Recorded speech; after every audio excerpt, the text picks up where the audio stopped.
പരിണയം. താഴേക്കിറങ്ങിപ്പോകാതെ ബാൽക്കണിയിൽ തന്നെ നിന്നതേയുള്ളൂ ആരോഹി. മുഖത്തപ്പോഴും ഒരു ഇളം പുഞ്ചിരി ബാക്കിയാണ്. അല്പനേരത്തിന് ശേഷം റൂമിന്റെ വാതിൽ തുറക്കുന്നതും രണ്ട് കാലടികൾ തനിക്ക് അഭിമുഖമായി വരുന്നതുമെല്ലാം ആരോഹി അറിയുന്നുണ്ട്. പക്ഷെ അവൾ തിരിഞ്ഞു നോക്കിയില്ല. അവൻ അവളെ പിന്നിലൂടെ വന്നൊന്ന് ചുറ്റിപ്പിടിച്ചു. മെല്ലെ കവിളിലേക്ക് ചുണ്ടു ചേർത്തു. എന്താണ് ഇവിടെ തനിച്ചൊരു നിൽപ്പ്? ഏയ്, ഞാൻ വെറുതെ ഓഫീസിലെ പെൻഡിങ് ആയിട്ടുള്ള വർക്ക് ചെയ്തു തീർക്കുമായിരുന്നു. ആരോഗ്യ ടേബിളിലിരിക്കുന്ന ലാപ്പിലേക്കും അവന്റെ മുഖത്തേക്കും മാറി മാറി നോക്കിക്കൊണ്ട് പറഞ്ഞു. എടോ, താൻ ഇങ്ങനെ സ്ട്രെസ്ഡ് ആയിട്ട് ജോലി ചെയ്യണ്ട. ഓഫീസിലെ ജോലിയൊക്കെ ചെയ്യാൻ പറ്റും പോലെ അവിടെ തന്നെ ഫിനിഷ് ചെയ്തിട്ട് വന്നാൽ മതി. പിന്നെ എന്തെങ്കിലും ഇമ്പോർട്ടൻ്റ് ആയിട്ടുള്ളതുണ്ടെങ്കിൽ മാത്രം വീട്ടിലിരുന്ന് ചെയ്താൽ മതി. നമുക്കൊരു ഫാമിലി ലൈഫൊക്കെ വേണ്ടേ? ആഹാ, ഇതാരായി പറയുന്നേ? എന്റെ ഒപ്പം ഇരിക്കുമ്പോഴും 100 പ്രാവശ്യം ബിസിനസ് കോൾ, ബിസിനസ് മീറ്റിംഗ് എന്ന് പറഞ്ഞ് ഓടുന്ന ആളാണോ ഈ പറയുന്നത്? ആരോഹി ഇടം കണ്ണിട്ട് അവനെ ഒന്ന് നോക്കിക്കൊണ്ട് പറഞ്ഞു. അക്ഷിത് ചമ്മിയതുപോലെ ഒന്ന് ചിരിച്ചു. അങ്ങനല്ലടോ. എങ്ങനെ ഉണ്ടായിരുന്നു ഇന്ന് പോയിട്ട്? ക്ലയന്റിനെ കണ്ടു, കാര്യങ്ങളെല്ലാം പ്രസന്റ് ചെയ്തു. അവർ ഹാപ്പിയാണ്. മിക്കവാറും ആ ഡീല് നമുക്ക് തന്നെ കിട്ടും. അക്ഷിത് സന്തോഷത്തോടെ പറഞ്ഞു. ആ സന്തോഷം ആരോഹിയുടെ അതിരങ്ങളിലേക്കും വ്യാപിച്ചു. കുറച്ചധികം നേരം അവൻ അവളെയും ചേർത്ത് പിടിച്ച് ആ ബാൽക്കണിയിൽ തന്നെ നിന്നു. അവൻ ഇപ്പോഴും ഓഫീസിൽ നിന്ന് വന്ന അതേ വേഷത്തിലാണ്. ഡ്രസ്സ് പോലും മാറിയിട്ടില്ല. ഇരുവരുടെയും മനസ്സിലൂടെ പല പല കാര്യങ്ങൾ ഇഴഞ്ഞു നീങ്ങി. ഏറെ നേരങ്ങൾക്കിപ്പുറം പുറത്തെ വെയില് മങ്ങി മെല്ലെ നേർത്തൊരു ഇരുട്ട് പടർന്നു തുടങ്ങി. അതെ, ഇങ്ങനെ നിന്നാ മതിയോ? ഫ്രഷ് ആവണ്ടേ? ആരോഹി അവനെ നോക്കിക്കൊണ്ട് രഹസ്യം പോലെ ചോദിച്ചു. സത്യം പറഞ്ഞാൽ ഞാനതൊക്കെ വിട്ടുപോയി. വെറുതെ തന്നെയും ചേർത്ത് പിടിച്ചിങ്ങനെ നിന്നപ്പോ സമയം പോകുന്നത് അറിയുന്നില്ല.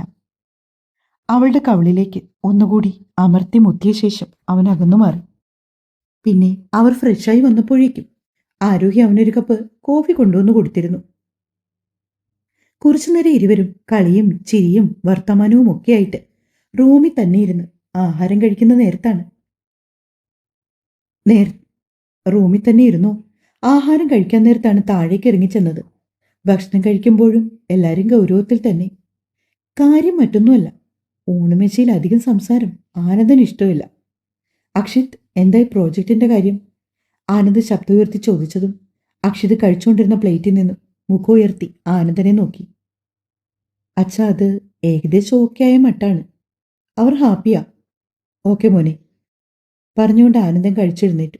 പിന്നാലെ ഓരോരുത്തരായി എഴുന്നേറ്റു. കുറച്ചു സമയം അല്ലിയോടൊപ്പം വർത്താനം പറഞ്ഞുകൊണ്ട് ആരോഹി താഴെ ലിവിംഗ് റൂമിലിരുന്നു.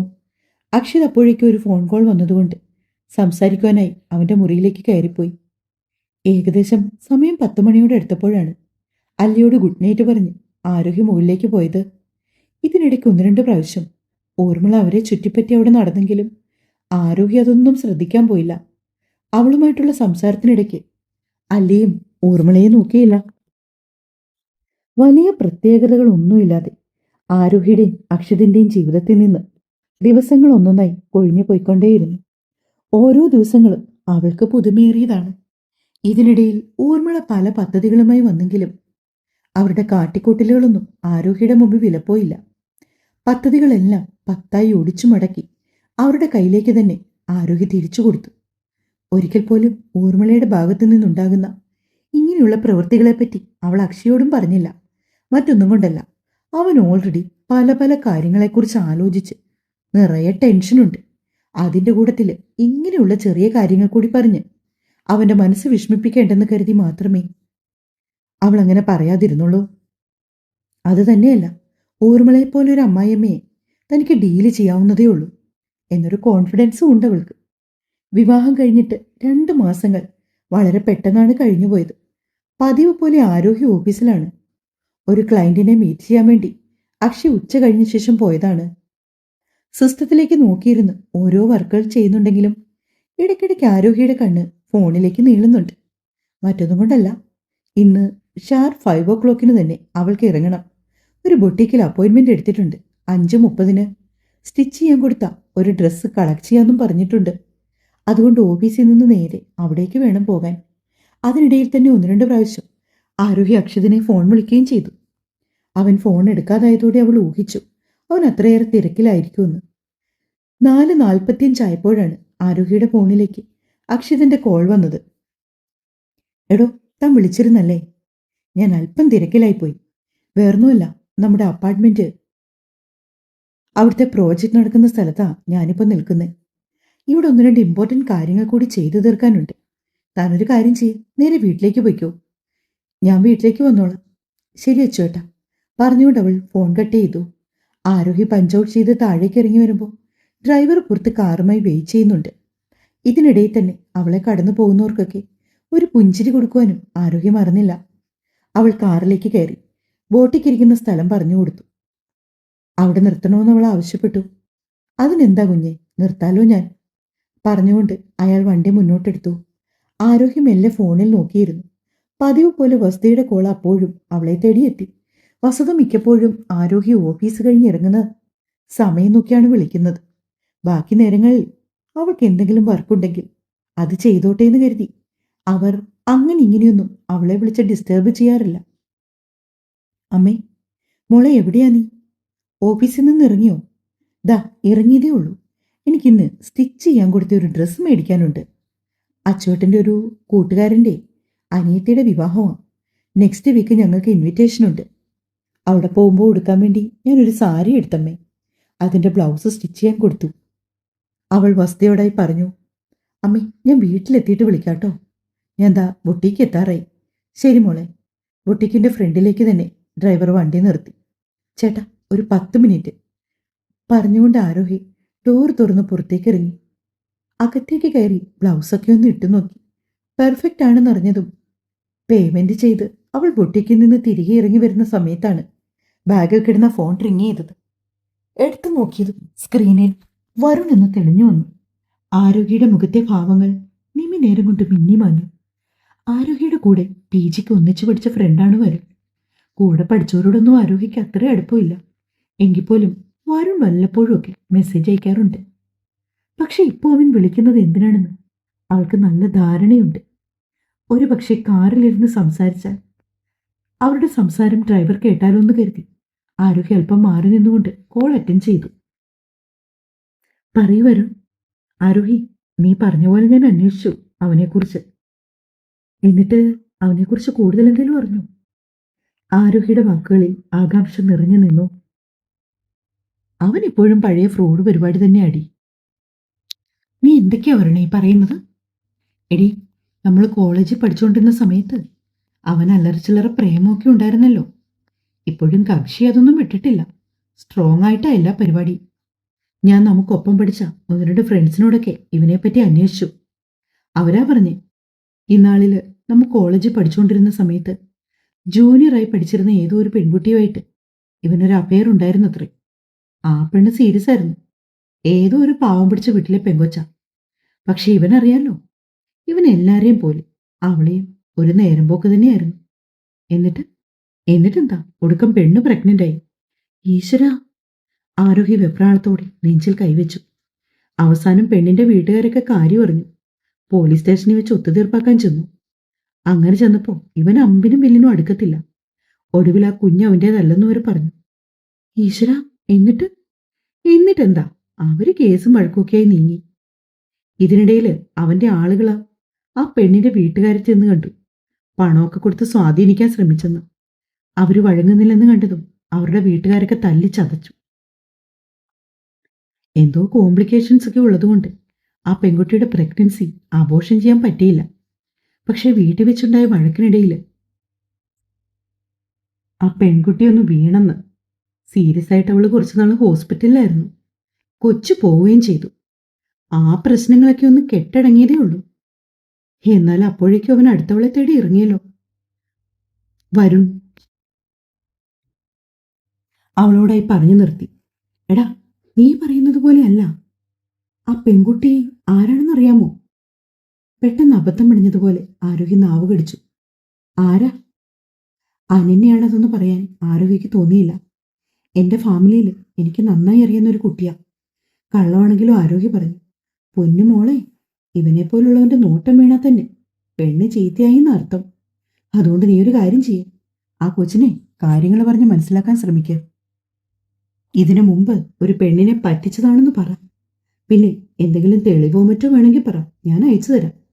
ഇവന്റെ ഒന്നും ദൃഷ്ടി പതിക്കുന്നിടത്ത് പോലും പെൺകുട്ടികൾ പോയി നിൽക്കാൻ പാടില്ല. അത്രയ്ക്ക് വിഷമ. വരുൺ അമർഷത്തോടെ പറഞ്ഞു. ശരി വരുൺ, ഞാൻ നാളെ വിളിക്കാൻ നിന്നെ. ആരോഹി പറഞ്ഞുകൊണ്ട് ഫോൺ വെച്ചു. മുന്നോട്ട് എന്ത് ചെയ്യണമെന്ന് അവൾക്ക് യാതൊരു എത്തുംപിടിയുമില്ല. യാന്ത്രികമായി തന്നെയാണ് അവൾ കാറിലേക്ക് കയറിയിരുന്നത്. കാറ് മുറ്റത്തേക്ക് ചെന്ന് നിന്നപ്പോൾ എന്നത്തെയും പോലെ അവളെ ചൊറിയാനായിട്ട് ഊർമിള ഉമ്മറപ്പടിക്ക് തന്നെ ഉണ്ടായിരുന്നു. പക്ഷെ അവരെ ഒന്ന് നോക്കുക പോലും ചെയ്യാതെ അവൾ അകത്തേക്ക് കയറി. ഓ, കെട്ടിലമ്മയ്ക്ക് കാറുണ്ടെങ്കിലേ പറ്റത്തുള്ളൂ. ഇവളെ കെട്ടിയെടുത്ത ശേഷം ഒരു ദിവസം പോലും എന്റെ ചെറുക്കൻ സമയത്തിന് വന്നിട്ടില്ല. ഊർമിള പരിതപിക്കും പോലെ പറഞ്ഞു. ആരോഹി അവരുടെ ആ സംസാരം കേട്ടെങ്കിലും അവരെ ഒന്ന് നോക്കിയതല്ലാതെ മറുത്തൊരക്ഷരം പറയാതെ നേരെ മുകളിലേക്ക് പോയി. ബാഗും സാധനങ്ങളും എല്ലാം ഷെൽഫിലേക്ക് വെച്ചുകൊണ്ടവൾ ബെഡിലേക്കിരുന്നു. അവൾക്ക് തല വെട്ടിപ്പൊളിയും പോലെ തോന്നി. അനന്യ എന്തു പറഞ്ഞ് ഈ ബന്ധത്തിൽ നിന്നും പിന്മാറ്റിക്കൊണ്ടുവരും?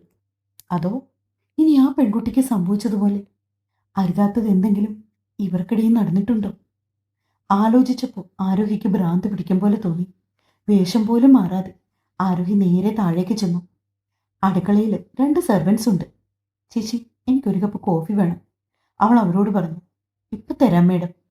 പറഞ്ഞുകൊണ്ട് അവർ പെട്ടെന്ന് തന്നെ കോഫി ഉണ്ടാക്കാൻ തുടങ്ങി.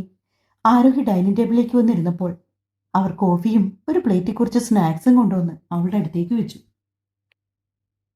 ചേച്ചി, ഈ സ്നാക്സ് വേണ്ട, കോഫി മാത്രം മതി, പറഞ്ഞുകൊണ്ട് അവൾ കോഫി മഗ് എടുത്തുകൊണ്ട് മുറിയിലേക്ക് പോയി. അവളുടെ ഈ വെപ്രാളവും പരവേശവും ഒക്കെ ഊർമിള കാണുന്നുണ്ട്. ഇവൾക്ക് എന്തു പറ്റി? വാല് മുറിഞ്ഞ പോലെ നടക്കുന്നു. ഇനി അവനുമായി പിണങ്ങിയോ? അതോ എവിടെയെങ്കിലും ചെന്ന് കയറി എന്തെങ്കിലും പണി മേടിച്ചിട്ടുണ്ടോ? ഊർമിള ദേഷ്യത്തോടെ മനസ്സിൽ പറഞ്ഞു. വൈകിട്ട് അക്ഷിത് വന്നപ്പോഴും ആരോഹി ഇതുപോലൊക്കെ തന്നെയാണ്. എടോ, എന്തു പറ്റി? ഞാൻ കുറച്ച് നേരമായി തന്നെ ശ്രദ്ധിക്കുന്നു.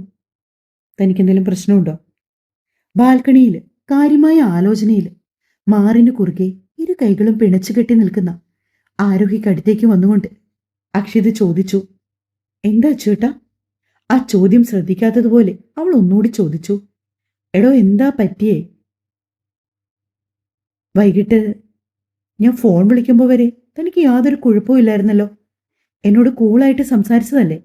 ഇതിപ്പോ ഒരുമാതിരി നിലാവത്തഴിച്ചുവിട്ട കോഴിയെപ്പോലെ.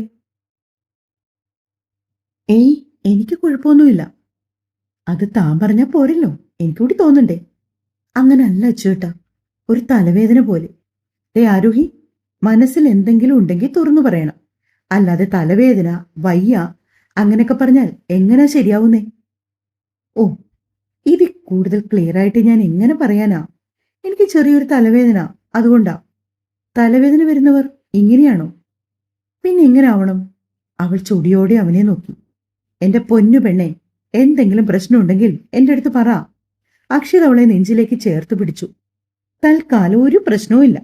കുറച്ചുനേരം ഇങ്ങനെ നിന്നാ എല്ലാം ശരിയാവും. അവന്റെ നെഞ്ചിലേക്ക് ഒന്നുകൂടി മുഖം അമർത്തി വെച്ചുകൊണ്ട് അവള് പറഞ്ഞതും അക്ഷിയുടെ ചുണ്ടിലേക്കൊരു പുഞ്ചിരി വിരുന്നെത്തി. ആരോഹി അവന്റെ നെഞ്ചോരം ചേർന്ന് നിൽക്കുന്നുണ്ടെങ്കിലും അവളുടെ മനസ്സിലൂടി പല പല ചിന്തകളും കടന്നുപോയി.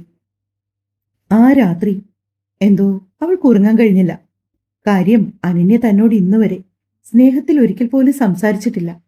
പക്ഷെ അവളൊരു പെൺകുട്ടിയാ. അവളുടെ ജീവിതം തകർന്നു പോകുന്നത് തനിക്ക് കണ്ടു നിൽക്കാനാവില്ല. എന്തു വില കൊടുത്തും തടഞ്ഞേ പറ്റൂ. മാത്രമല്ല, ഒരു വേള ഈ കാര്യങ്ങളൊക്കെ അക്ഷിതിനോട് പറഞ്ഞാലോ എന്ന് പോലും അവൾ ചിന്തിച്ചു. അപ്പോഴേക്കും മനസ്സ് അവൾക്ക് അപായ സൂചന നൽകി. മറ്റൊന്നും കണ്ടല്ല, അന്നൊരിക്കലും പെങ്ങന്മാർ രണ്ടുപേരും കൂടി മാളിൽ പോയപ്പോഴുണ്ടായ സംഭവം അത് അവളുടെ മനസ്സിലേക്ക് ഓടിയെത്തി. അന്ന് തന്നെ ചില്ലറ പുകിലല്ല അക്ഷിത് വീട്ടിലുണ്ടാക്കിയത്. ഇനിയിപ്പോ ഇതുകൂടി അറിഞ്ഞാല് ആ പെങ്കൊച്ചിനെ ശരിയാക്കും. എന്ത് ചെയ്യണോന്നറിയാതെ ആരോഹി തിരിഞ്ഞും മറിഞ്ഞും കിടന്ന് ഒരുവിധം നേരം വെളുപ്പിച്ചു. ഒടുവിൽ അവൾ തീരുമാനിച്ചു, അനന്യയെ കണ്ട് കാര്യങ്ങൾ പറയാം. വേണ്ടി വന്നാൽ വരുൺ പറഞ്ഞതുപോലെ തെളിവുകളും കൊടുക്കാം. വിവാഹത്തിന് മുൻപൊരു ദിവസം അനന്യയും ഈ ചെറുക്കനെയും കൂടി ആരോഹി മാളിൽ വെച്ച് കണ്ടു. അന്ന് പക്ഷേ ഏതെങ്കിലും ഒരു ഫ്രണ്ടാകുമെന്ന് കരുതി. പിന്നീടാണ് തന്റെ സീനിയർ ആയിരുന്നല്ലോ ഇവൻ എന്നോർത്തത്. പക്ഷേ വീണ്ടും 2 പ്രാവശ്യം കൂടി കണ്ടു. ഇരുവരും തോളിൽ കൈയിട്ട് അത്രമേൽ അടുപ്പത്തോടെയായിരുന്നു വരുന്നത്. ആരോഹി പെട്ടെന്ന് അവളുടെ ഫോൺ എടുത്തു. ഒരു ഫോട്ടോയും എടുത്തു വെച്ചു. അത് കാണിച്ചാണ് ആരോഗ്യ അനന്യയെ ഇപ്പോൾ അടക്കി നിർത്തിയിരിക്കുന്നത് പോലും. എന്തായാലും അനന്യയുമായിട്ടൊന്ന് സംസാരിക്കണം, അവൾ തീർച്ചപ്പെടുത്തി. എന്നിട്ട് വേണം ഊർമിളയെ കണ്ട് രണ്ട് വർത്താനം പറയാന്.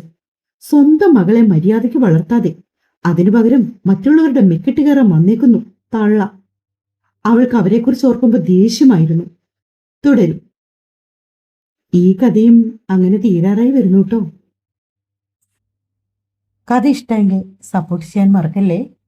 സ്നേഹത്തോടെ സ്വന്തം മിത്ര. Thank you.